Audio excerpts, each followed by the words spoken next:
Être bien assis sur une chaise est vraiment difficile.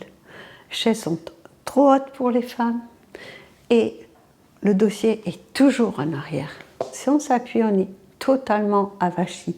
Les muscles du dos ne travaillent plus, les abdos non plus, la circulation, la digestion, et on est soumis à la gravité. Quand on veut se redresser, le problème, pour les femmes en tout cas, c'est de cambrer, parce que on a une flexibilité au niveau des reins, des lombaires. Donc beaucoup de femmes, finalement, se mettent comme ça. Là, on a le dos à peu près droit, mais c'est très asymétrique. Ça va finir par faire des problèmes de hanche, faire une fausse jambe courte. Donc tout ça n'est pas satisfaisant.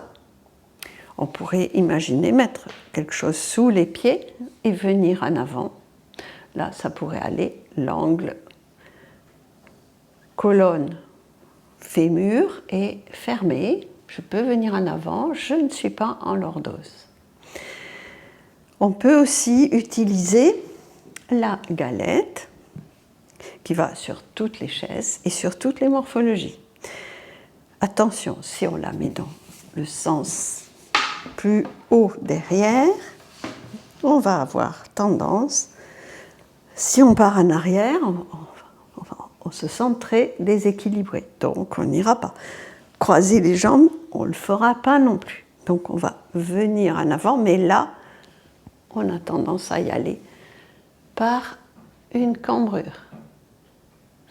Donc pour les courbures ordinaires, et les femmes en particulier, on mettra la partie la plus haute en avant.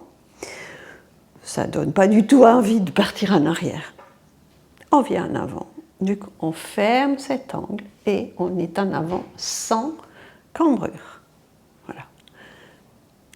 Si vous avez des courbures inversées ou si vous êtes un homme très rétracté au niveau des chaînes postérieures, on pourrait la mettre dans l'autre sens, mais il ne faut pas que ça entraîne une hyperlordose.